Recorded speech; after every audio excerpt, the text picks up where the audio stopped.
Valley Bharat के आंध्र प्रदेश राज्य के विशाखापट्टनम जिले में स्थित एक खूबसूरत हिल स्टेशन है।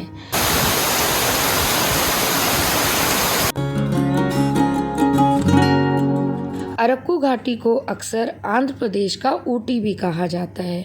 विशाखापट्टनम शहर का यह पर्यटन स्थल विभिन्न जनजातियों द्वारा बसाए गए पूर्वी घाटों में से एक आकर्षित टूरिस्ट प्लेस है।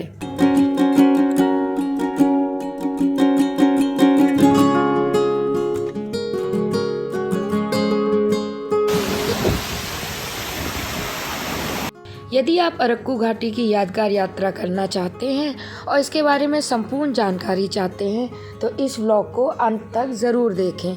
इसमें हम आपको दिखाएंगे कि विशाखापट्टनम से अरक्कू का सफ़र किस तरह करें, किस सफ़र में आपका कितना खर्चा होगा और वहाँ अरक्कू घाटी के पर्यटन स्थलों के बारे में आपको संपूर्ण जानकारी देंगे तथा कहाँ पे आप स्टे करें, फैमिली के साथ कहाँ कहाँ घूमें, अगर आपके साथ बड़े बूढ़े और बच्चे हैं तो उनको किन स्थलों पर ले जाएं और किन स्थलों पर जाने में उन्हें प्रॉब्लम होगी तो वो अवॉइड करें।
Action.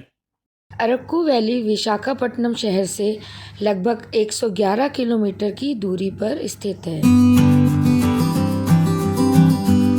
विशाखापट्टनम शहर से अरक्कू वैली का सफ़र आप दो तरीकों से कर सकते हैं, एक है बाय ट्रेन और दूसरा बाय रोड। ट्रेन से सफ़र बहुत ही आसान है।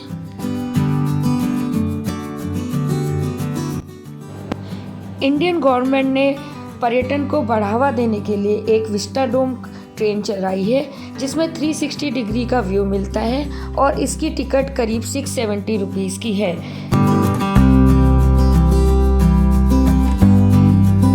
ये ट्रेन विशाखापट्टनम से सुबह 6 बजे के करीब चलती है और आपको 10 साढ़े 10 बजे तक अरक्कू वैली पहुंचा देती है और इसमें आपको 360 डिग्री का व्यू मिलता है।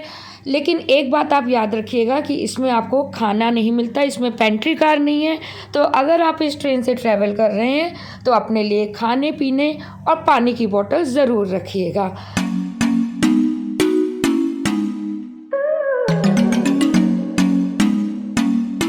अगर आप रोड से ट्रैवल करना चाहते हैं तो सबसे बेस्ट है कि अगर आप अरक्कू के आसपास रहते हैं तो रोड का ट्रैवल सबसे इजी है, क्योंकि हम लोग जैसे विशाखापट्टनम में रहते हैं तो यहाँ से हमें अरक्कू जाने के लिए हमने बाय रोड चूज़ किया।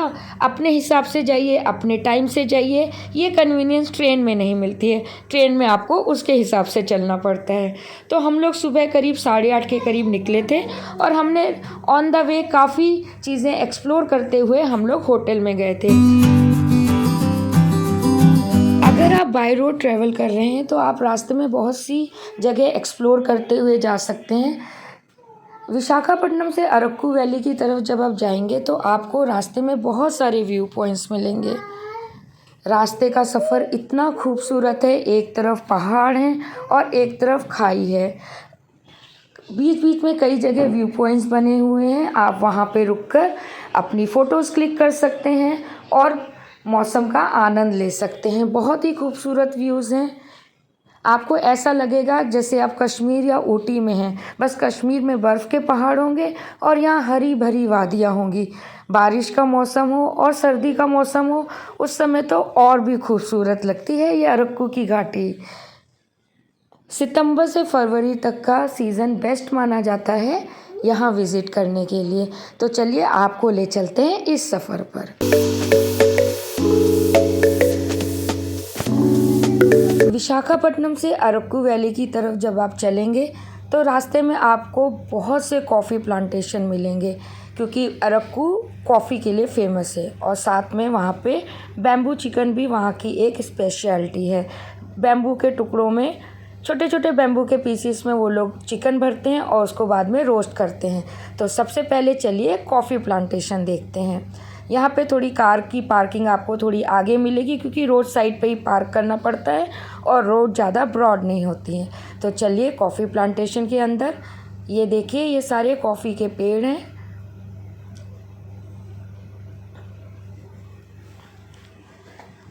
अब आगे बढ़ते हैं। आगे आपको बहुत से स्टॉल मिलेंगे। दोनों साइड काफ़ी छोटे छोटे से स्टॉल बने हुए हैं, जिनमें जैक फ्रूट, मैंगोज़ और बैम्बू चिकन ये ज़्यादातर मिलेगा। यहाँ का जो लोकल फूड है वो जैक फ्रूट और मैंगो बहुत ज़्यादा मिलता है। देखिए बैम्बू के पीसीस में चिकन को रोस्ट करते हैं, उन्हें अच्छी तरह जला देते हैं। तो हमारा सेकंड स्टॉप है अनंतगिरी व्यू पॉइंट। ये देखिए चारों ओर पहाड़ी पहाड़ और उनके बीच में ये हमारा अनंतगिरी वाटरफॉल।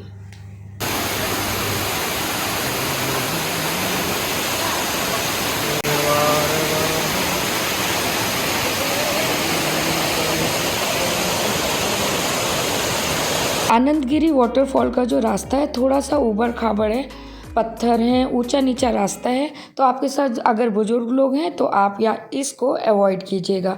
और यहाँ पे स्नान करने के लिए बहुत अच्छा है, बिल्कुल नेचुरल शॉवर है। लेकिन हाँ, यहाँ पे सोप यूज़ करना, सोप एंड शैम्पू दोनों यूज़ करना बिल्कुल मना है। और वो बिल्कुल सही है, इतना अच्छा झरना ख़राब हो जाएगा। तो इसके बाद चलिए चलते हैं होटल में चेक इन करने।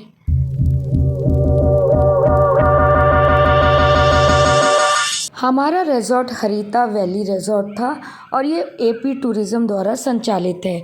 ये one of the best resort है अरक्कू में। अगर आप अरक्कू जाएं तो इसके 3 हैं, एक तो हिल रिज़ॉर्ट भी है और एक वैली रिज़ॉर्ट भी है, जिसे मयूरी रिज़ॉर्ट बोलते हैं, और एक है अनंतगिरी रिज़ॉर्ट। लेकिन जो हरीता वैली रिज़ॉर्ट है ये सबसे बेस्ट है। बेस्ट इस तरह से है कि इसमें एक तो प्लस पॉइंट ये है कि इसमें स्विमिंग पूल है, तो आप आपका थोड़ा सा लेज़र टाइम आप यहाँ पे भी बिता सकते हैं। स्विमिंग पूल में फैमिली के साथ खूब एंजॉय कर सकते हैं। एंड दूसरा जो है ये हिल एरिया से थोड़ा दूर है, जैसे कि इसका नाम है वैली रिज़ॉर्ट। तो ये सारी हिल पार करने के बाद एक वैली मैदान जैसा एरिया है, उसमें ये रिज़ॉर्ट बना हुआ है। तो ये काफ़ी स्पेशियस है। अंदर इसमें पार्क है, अंदर ही आपके बैडमिंटन कोर्ट है, सब कुछ है। तो आप अंदर में भी करीब एक दिन आप फुल रिज़ॉर्ट में भी एंजॉय कर सकते हैं। और ये चाहे बारिश हो चाहे तूफ़ान आए तो ये आप सेफ़ जगह पे है। अगर हिली एरिया है तो थोड़ा डर लगता है कि लैंडस्लाइड हो जाएगा, तो रोड ब्लॉक्स हो जाएंगे, तो आप वापस जाने में आपको प्रॉब्लम होगी, या कहीं एक बड़ा सा पत्थर आके ही गिर गया। तो ये सेफ़ प्लेस पे है। तो जब भी आप अरक्कू जाएँ तो ये इसको आप कंसिडर कीजिएगा। साथ ही साथ ये एक बजट, इसमें काफ़ी बजट रूम भी हैं जो 1500 से स्टार्ट होते हैं, नॉन एसी रूम। और अगर आप वीकडेज़ पे आ रहे हैं तो वो 1500 या 1700 में नॉन एसी रूम मिल जाएगा। लेकिन आप वीकेंड पे आ रहे हैं सैटरडे संडे में तो नॉन एसी रूम 2200 में मिलेगा। अगर आप रेनी सीज़न में आते हैं या सर्दियों में आते हैं, लाइक सितंबर से फरवरी तक आते हैं, तो आपको एसी रूम लेने की ज़रूरत ही नहीं पड़ती है, क्योंकि यहाँ का मौसम बहुत ही अच्छा है। इन मंथ्स में तो हल्की सी ठंड होने लगती है और आपको स्वेटर की भी ज़रूरत पड़ती है। तो आप easily non AC room book कीजिए, लेकिन जब आप आने वाले हैं तो उसके प्रायर में बहुत जल्दी बुकिंग कीजिए, बिकॉज़ नॉन एसी रूम सस्ते होते हैं तो वो जल्दी बुक हो जाते हैं। बाकी अगर आप मई जून में आते हैं तो क्योंकि गर्मी ज़्यादा होती है तो आपको एसी रूम चाहिए होता है। एसी रूम में भी 2 कैटेगरीज़ हैं, एक एसी सूट है और एक एसी प्रीमियम सूट है। एसी सूट अगर आप वीकडेज़ में आते हैं तो आपको 2200 से 2600 तक में मिल जाता है, लेकिन वीकेंड पे यही आपको 3000 में मिलेगा और एसी प्रीमियम 4000 में मिलेगा। यानी कि जो बेसिक डिफरेंस नॉर्मली ये होता है कि वीकेंड और वीकडेज़ में 400 रुपीज़ का डिफरेंस हो जाता है। हम लोग वीकेंड पे आए थे और हमने AC premium deluxe room book किए थे, तो ये अराउंड हमें 3920 रुपीज़ में एक रूम पड़ा था। और एक रूम में ये 2 लोग रुक सकते हैं, 2 पर्सन का शेयरिंग होता है और साथ में 2 बच्चे फ्री होते हैं। अगर आपके चिल्ड्रन 8 ईयर्स के बिलो हैं तो आपको वो फ्री मिले। विशाखापट्टनम से हम लोग करीब सुबह 8:30 बजे निकले थे और रास्ते में वादियों के मज़े लेते हुए साथ में हमने कॉफ़ी प्लांटेशन विज़िट किया और अनंतगिरी वाटरफॉल। इस तरह से करीब 3 घंटे का सफ़र हम लोग 5.5 घंटे में हमने तय किया, क्योंकि हमने वाटरफॉल में करीब 2 घंटे स्पेंड किए और आधे घंटे के करीब हमने कॉफ़ी प्लांटेशन में बिताया। हम लोगों को पहुँचते पहुँचते दोपहर के 2 बज गए। उसके बाद हमने लंच किया। लंच हमने यहीं के हरिता रिजॉर्ट में ही जो रेस्टोरेंट है उसमें किया। ये पेड बेसिस पे होता है। इसमें ब्रेकफास्ट कॉम्प्लीमेंट्री है, लेकिन लंच आपको पे करना पड़ेगा लंच। उसके बाद हम लोग चले गए स्विमिंग पूल। वहाँ पे हमने करीब 1 से 2 घंटे क्वालिटी टाइम स्पेंड किया, फैमिली के साथ खूब एंजॉय किया। शाम की चाय पी और उसके बाद करीब 6 बजे हम लोग निकल गए कॉफ़ी म्यूज़ियम की ओर। हरिता वैली रिजॉर्ट से कॉफ़ी म्यूज़ियम करीब 1 किलोमीटर है, मुश्किल से 5 मिनट का रास्ता है। कॉफ़ी म्यूज़ियम के अंदर ही खाने पीने की चीज़ें भी हैं, कैफ़ेटेरिया है और कॉफ़ी म्यूज़ियम है तो कॉफ़ी तो होगी ही। आप यहाँ की कॉफ़ी ज़रूर ट्राई कीजिएगा। साथ में बहुत ही अच्छे यहाँ पे बच्चों के लिए स्विंग्स हैं, आप बच्चे भी बहुत अच्छे से एंजॉय कर सकते हैं। करीब 2 से 3 घंटे ईज़िली पता ही नहीं चलता कब बीत गया।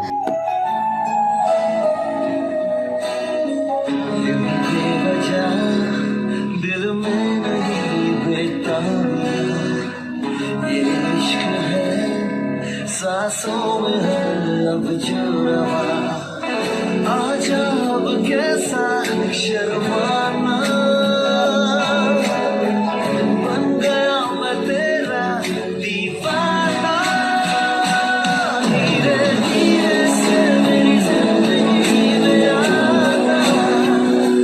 धीरे धीरे से मेरे दिल को चुराना। तुमसे प्यार है कितना जाने जाना, तुमसे मिलकर तुमको है मनाना।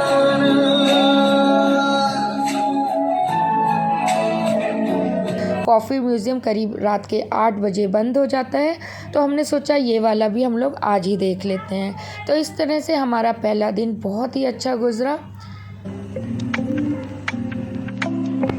बस उसके बाद हमने डिनर किया और एक अच्छी सी साउथ इंडियन मूवी लगाई, हाँ हिंदी में डब की हुई, और आराम से सो गए क्योंकि कल हमें जल्दी उठना था।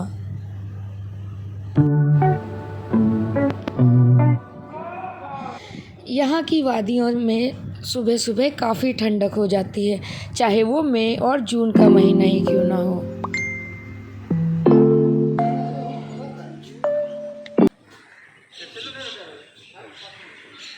बहुत ग्रीनरी है बिल्कुल। सूर्य देवता अब तेज हो गए, वो रहे सूर्य देवता। ब्रेकफास्ट में है इडली, उत्तपम, उपमा, चटनी, वाह मज़ेदार।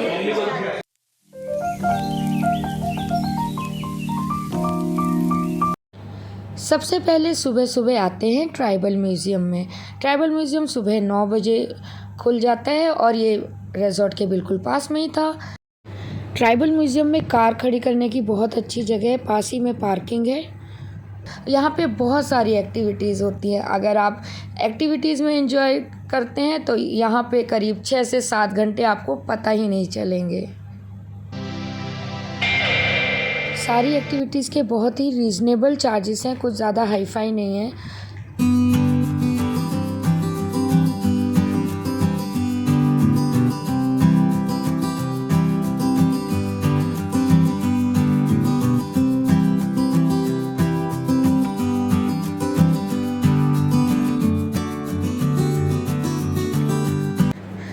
ट्राइबल म्यूज़ियम की entry fees 50 rupees for adults है एंड चिल्ड्रन के लिए 30 रुपीज़ है। 10 ईयर्स के बिलो चिल्ड्रन हो गए तो उनकी फ्री है। जैसे ही हम एंटर करेंगे, शुरू में इसके लेफ़्ट हैंड साइड में ही बोरा केव्स का बहुत अच्छा मॉडल है। पूरा बोरा केव्स किस तरह से हैं पूरे एक्सप्लेन किया हुआ है, उसमें अच्छा सा मॉडल है। और सामने ये बोटिंग के लिए पानी है। लेफ़्ट हैंड साइड में बहुत सारी जो भी एक्टिविटीज़ हैं वो होने का प्लेस है। यहाँ पे बहुत सारी ग्रीनरी है, बहुत सारे पेड़ हैं, तो अगर आप बीच में थक जाते हैं तो बैठने के लिए पर्याप्त बेंचेस भी लगी हुई हैं। आप पेड़ के नीचे ठंडी हवा में आराम से बैठ सकते हैं। बच्चों के लिए झूले भी हैं। अगर बच्चों को म्यूज़ियम में इंटरेस्ट नहीं है तो वो झूले झूल के अपना टाइम व्यतीत कर सकते हैं।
ट्राइबल म्यूज़ियम से करीब 15 से 20 मिनट की दूरी पर है चापाराई वाटरफॉल। तो जब भी आप ट्राइबल म्यूज़ियम देखने जाएं, उसी के आगे कंटिन्यू कीजिए वाटरफॉल की तरफ, जिसे जल विहारम बोला जाता है।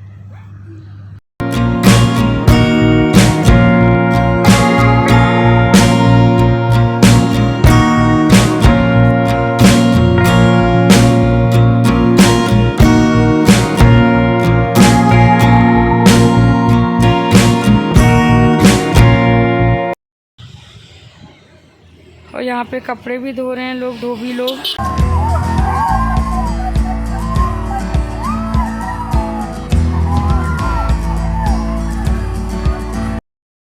यहाँ पे मौज मस्ती कीजिए। साथ में यहाँ रोड साइड पे भुट्टे बिक रहे होंगे, आराम से भुट्टों का आनंद लीजिए। और बैम्बू चिकन तो यहाँ मिलता ही है, ये तो अरक्कू में आपको हर जगह मिलेगा। अगर आप नॉन वेजिटेरियन हैं तो ये एक मस्ट ट्राई डिश है। अदरवाइज़ यहाँ पे भुट्टे खाइए भुने हुए, और साथ में आइसक्रीम का भी मज़ा लीजिए। यहाँ पे और भी आंवले मिल रहे थे, कच्चे आम मिल रहे थे, सब नमक और मसाले के साथ। आराम से खाइए और जल विहार के मज़े लीजिए।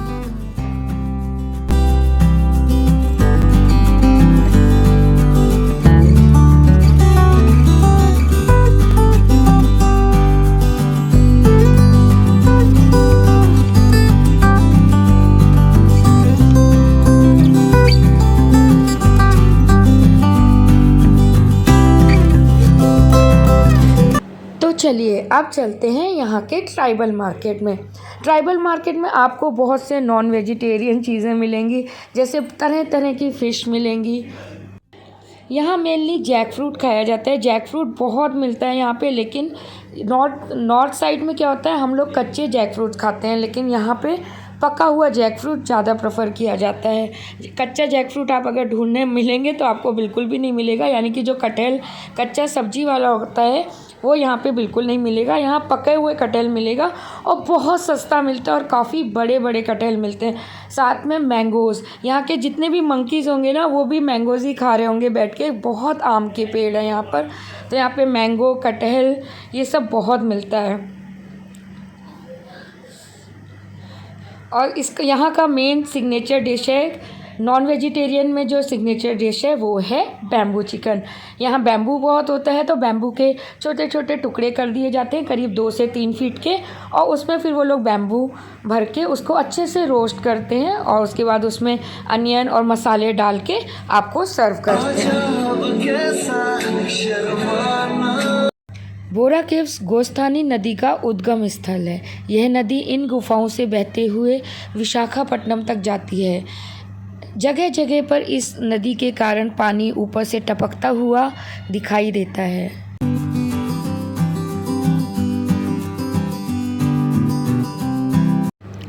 ये गुफाएं सैकड़ों लाखों साल पुरानी मानी जाती हैं।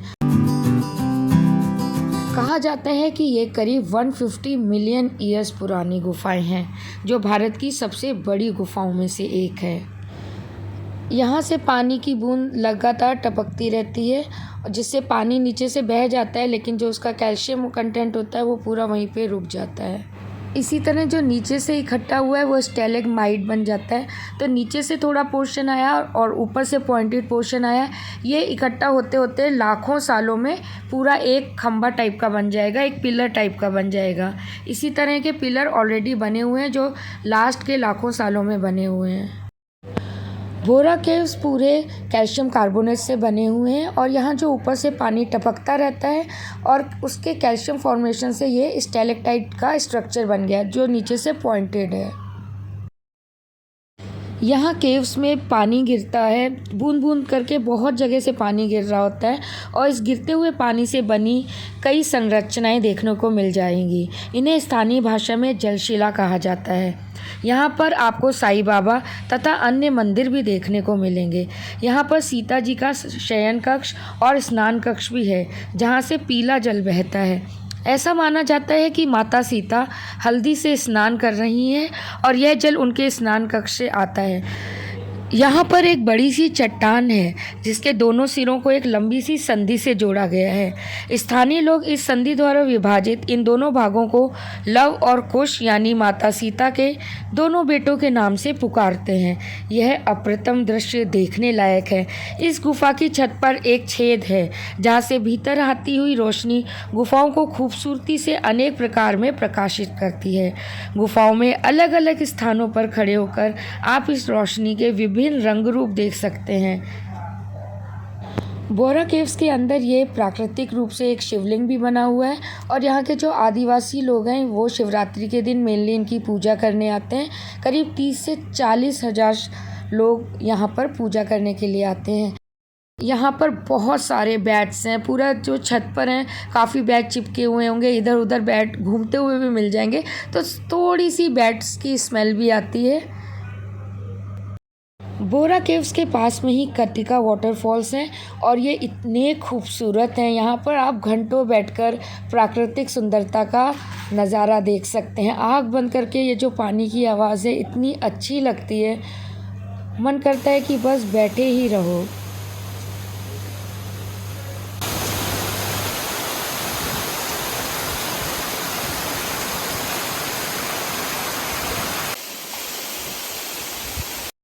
हमारा अरक्कू का सफ़र बातों ही बातों में लगभग ख़त्म ही हो गया है।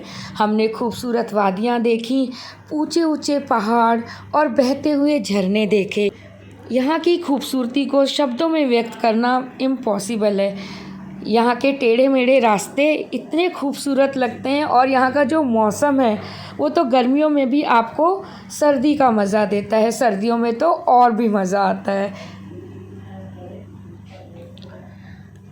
और यहाँ की बारिश, इसका क्या कहना, इतनी बड़ी बड़ी बूंदें होती हैं, मतलब जो नॉर्मल बारिश होती है उससे कंपैरेटिवली यहाँ की बूंदें 1 सेकेंड में आपको गीला कर दें। दिल में नहीं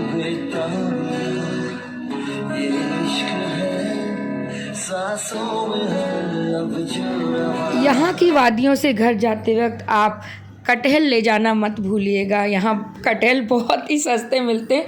ये 100 से 80 रुपए में इतने बड़े बड़े कटहल आपको मिल जाते हैं। और साथ में मैंगोज़ भी 50 से 60 रुपए किलो में बहुत अच्छे मैंगोज़ मिल जाते हैं।